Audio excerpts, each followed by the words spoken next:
Машиназға сәлем, менің құрметті YouTube көрермендерім. Мен сіздерге осы мотиді эксперимент үшін түсірдім.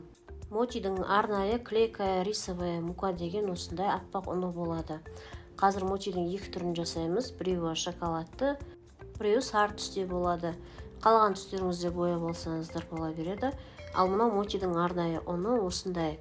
Көк түсте осындай болады, не болмаса жасыл түсте де бола береді.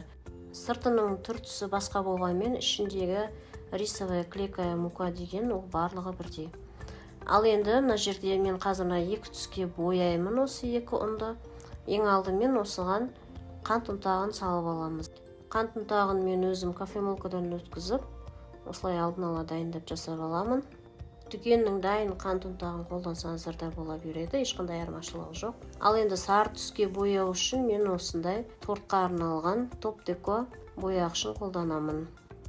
Бұндай мотилардың ішіне банан салуға болады, я болмаса тағы да басқа сары жемістерден қолдансаңыздар болады ішіне. Ал енді шоколадты моти шығару үшін какаоны кішкене арнайы осындай ситадан өткізіп аламыз. Өйткені кейбір какаоларда түйіршік болады, сол түйіршіктерін кетіру үшін, бір тегіс әдемі болу үшін міндетті түрде елеп аламыз. Кішкене ванилин қоссаңыздар да болады, иісі әдемі болу үшін. Мына бөлме температурасындағы қайнатылып суытылған су. Не үшін қайнатылып суытылған су? Себебі бұл қамырды біз жай ғана әшейін бір қайнатып қана жасаймыз, яғни заварной қамыр жасаймыз қазір. Қамырдың екі түрлі жасалу жолын көрсетемін. Біреуі микротолқынды пеште, екіншісі табада жасайтын боламыз. Әркім әртүрлі жолмен жасайды, сондықтан да мен сіздерге бірден екі түрлі жолын көрсетемін. Микротолқынды пешке салу үшін осылай пищевой пакетке орап, видеодағыдай кішкене тескілеп шығамыз. Екінші бөлігін табада дайындайтын боламыз. Сәл жылы болып тұрған табаға осылай мотидің қамырын құйып, енді осыны қоюланғанға дейін араластырып отырып, сағыз сияқты жабысқақ қамыр шығарамыз. Енді мен сіздерге осы мотидің плюс және минус жақтарын айтып өтейін. Мен үшін плюс жағы бұл тек қана ішіндегі кремінің жаңағы салған начинкамыздың дәмінде ғана шынымен де әдемі дәмді болып шығады. Бірақ қамыры асқазанға ауыр тиеді екен. Қамырын жаятын кезде арнайы жүгері крахмалын алып, осының үстіне жаймасақ, қамырымыз өте жабысқақ болып келеді. Міне түрінің өзінде тұр, сағыз сияқты созылмалы жабысқақ болып келеді.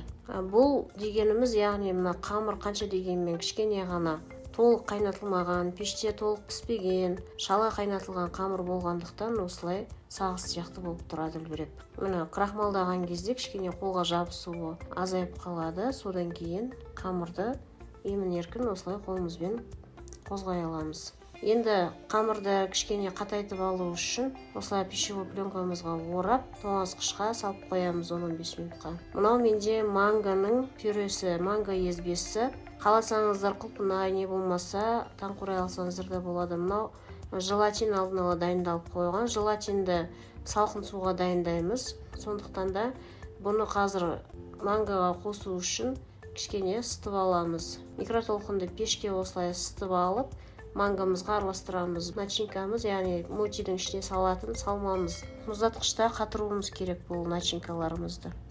Әлі қата қоймаған мангаларымыз силиконды ыдыста төгіліп кетпес үшін астына осындай арнайы тақтай қойып, осы күйінде мұздатқышқа салып қоямыз.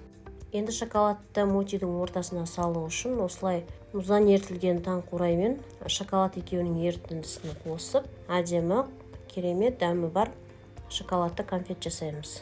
Мендегі малинаның құрамында ешқандай қанты жоқ, сондықтан да осындай глюкозный сироп қосамыз. Бұндай сироптар арнайы кондитерлік дүкендерде сатылады.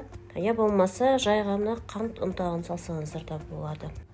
Енді осының үстіне ертілген шоколадымызды құйып, біркелкі етіп араластырып алған соң, бұны да силиконды ыдысқа құйып, мұздатқышта қатырып аламыз. Енді ортасындағы салмаларын жасап біттік. Келесі кезекте креміне келетін болсақ, креміне небәрі 33% клейгейімізбен творожной сыр, яғни мынау стаканның ішінде менде алдын ала салынып қойылған творожной сырым бар, және де қант ұнтағы қажет. Болды, осы үшеуін ғана жақсылап миксерлеп араластырып, миксердің яғни кішкене жай жылдамдығынан бастап жылдамдығын арттыра отырып жоғары жылдамдыққа дейін қосып крем қоюланғанша әбден араластырып аламыз дағыны. Осындай өте қою әдемі крем шығарамыз. Бұл крем дәмді болып шығады. Тоңазытқыштағы қамырларды шығарғаннан кейін енді осыны түйілу жолының тағы да екі түрін көрсетемін.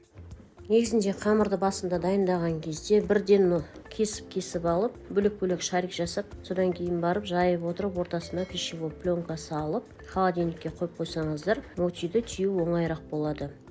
Ал егерде қамырды бүтіндей қойып қойсақ, онда жайғаннан кейін осындай арнайы дөңгелекпен печеньенің формасымен алып, кесіп, сосын барып мотиді осы жолмен түйуге де болады. Мотидің ішіне міндетті түрде арнайы салман жасаудың да қажеті жоқ. Кез келген жеміс-жидектер жарай береді. Киви салсаңыздар да болады. Бірақ негізінде әсіресе құлпынаймен дәмі жақсы үйлеседі негізінде. Мотиді түйіп болған соң үстіндегі крахмалын осылай щеткамен ақырын алып тастасаңыздар болады. Екінші сары мотиді мен бөлек-бөлек шарик етіп жасап алдым. Сосын андай силиконды ыдысқа алып, әдемі домалақ форма шығару үшін өстіп түйіп аламын. Енді қараңыздар, мынаны домалақ силиконды формаға салып түйген оңайырақ болады. Ортасына салмасын салып, дәл видеодағыдай етіп түйіп шығамыз. Негізінде бұл моти жастар үшін өте керемет, өте ұнамды. Оларға ал бірақ үлкен кісілерге онша ұнай қоймайды. Менің өзіме де онша қатты ұнаған жоқ. Мотидің формасы әдемі шығу үшін осылай силиконды формаға өстіп әдемілеп салып алсақ болады. Сол кезде былай алған кезде міне доп-дөңгелек болып формасын әдемі ұстап шығады. Егерде өзім жасап көрем десеңіздер, жасап көріңіздер. Ал бірақ та негізінде екінің біріне ұнай бермейді. Орысша любительский десерт деп айтсақ та болады. Ары қарай жасамау өз еріктеріңізде. Ал мен енді өзімнің ойыммен, өзімнің пікіріммен бөлістім. Егерде бұны мотиді табыс көзіне айналдырып отырған жандар болса, онда ренжімеңіздер. Минус плюс жағын мен бар білгенімді айттым. Өзім жасап көргендіктен менің көңілімнен аса қатты шықпады. Негізінде былай сатып алып та жеп көрген бұл мотиді. Бәрібірде маған қамыры ұнамайды. Егерде мотидің іші әдемі болып кесілгенін қаласаңыздар, онда мотиді морозильникке 3-4 сағатқа дейін қатырып қойсаңыздар, оны кескен кезде ортасы әдемі болып шығады. Келесі видеоларда көріскенше қош сау болыңыздар. Каналыма тіркеліп жазылып қоюды ұмытпаңыздар.